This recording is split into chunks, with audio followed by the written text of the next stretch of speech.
Alright my good people, I don't come your scream again, I don't come your side with another breaking news, with another legit intel on the things and things wey dey happen for inside with nation Nigeria. The koko now be say, on Thursday wey be the 14th day of November for inside this year 2024, the ECOWAS Court of Justice then dismiss a lawsuit wey the Socio-Economic Rights and Accountability Project (SERAP) then file, and this lawsuit, my good people, e dey sought 50 million naira in compensation from the federal government for each victim of the Abuja to Kaduna train attack. You know say for inside the month of March for inside the year 2022, terrorists dem bin bomb an Abuja to Kaduna railway wey dey near Rigaza, Kaduna, and they come attack over 970 passengers wey dey on board. The things and things wey happen on that particular day, my good people, e make many country people dem shed tears. The incident itself can lead to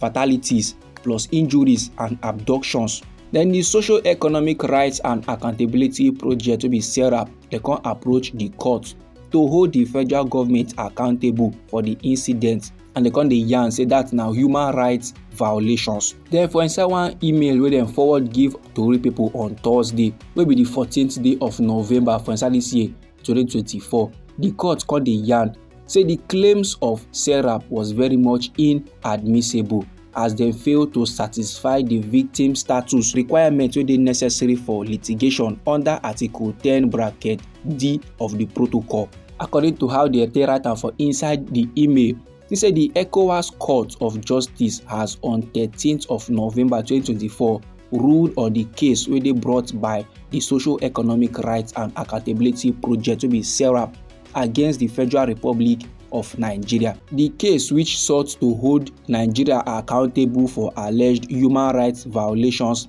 wey dey related to a terrorist attack on the Abuja to Kaduna train route for inside the month of March for inside the year 2022, was declared inadmissible due to the lack of victim status required for the public interest litigations.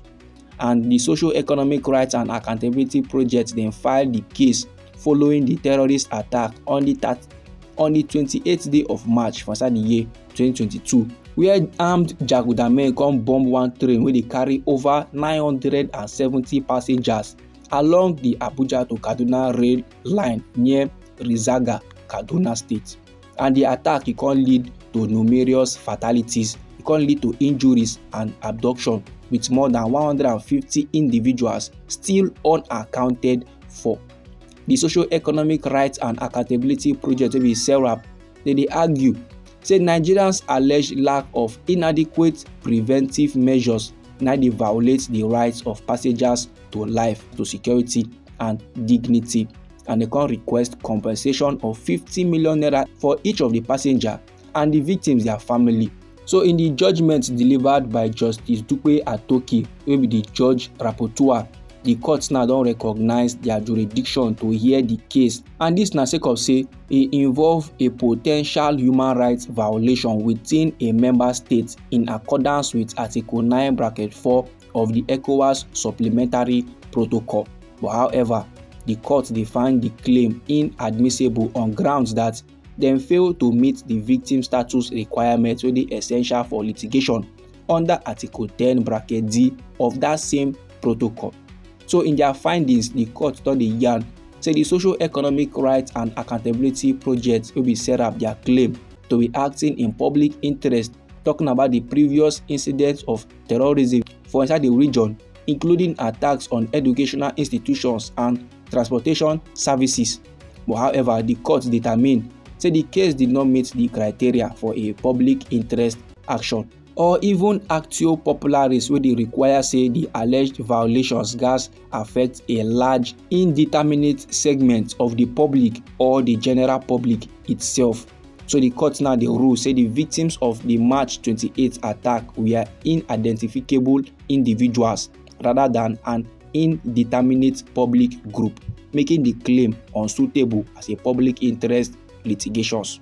This relief now dey sought including specific monetary compensations, which is very much directed at the identifiable victims of the attack rather than the public at large. So they take conclude this their email wey they forward give to the people. Anyhow dis informate be you for body, feel free make you drop am inside our comment section. But if to say serap dey come succeed now and the federal government now come gas compensate dis countrymen dem 50 million naira each, omo, dis na major cash out wey be say dem for use am take wipe their sorrows now wey be say economic hardship don plaster the lifestyle of the general public. My good people, we still get another legit intel wey dey my table wey I need to share. The koko now be say the special 3-member panel of justice wey dey led by Justice Oyekachi Otisi wey dey arrange make dem torchlight the things and things wey dey happen for inside Rivers State. Dem don come outside now dey yarn say dem go reserve their judgement for dis appeal after counsel for the parties adopted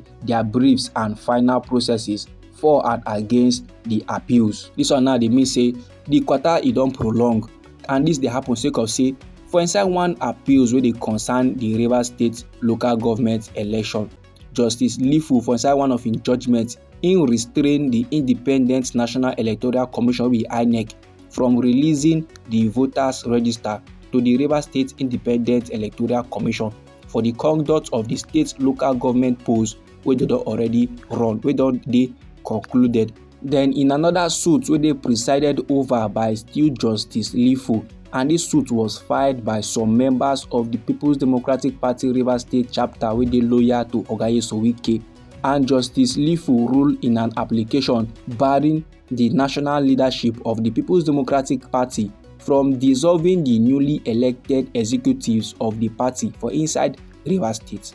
Meanwhile, 2 senior lawyers separately don announce their appearances for the People's Democratic Party for inside this case, seeking to sack the 27 members of the Rivers State House of Assembly wey dey loyal to Oga Nyesom Wike, while JY Musa come announce im appearance for Umar Damagum-led executive. Then BF Folorunsho come dey yarn say he was duly assigned the case by the National Legal Adviser of the party, whom he said has the authority to handle all legal matters wey dey involve the party. So like this now, my good people, the things and things wey dey go on for inside Rivers State, e don take another twist, and this dey happen sake of say the Special Court of Appeal panel now, the 3-member panel wey dey arrange to take care of the things and things wey dey go on for inside Rivers State, they don reserve their judgement in the consolidated appeals contesting the judgement of Justice Peter Lifu of the Federal High Court wey dey for inside Abuja. This my good people na the information I wan share give the general public. Anyhow the thing be you for body, feel free make you drop am inside our comment section. Now we be Anointed Lady TV. Now they give una legit intel on the things and things wey dey happen for inside we nation Nigeria. So if you like this update and you go like to receive more, try make you subscribe to this channel and try make you put on the notification bell so that as we dey bring the news dey come, now you go first receive the updates and you go get am sharp sharp. I dey come inside again with another legit intel for you my good people. Abeg, no go anywhere.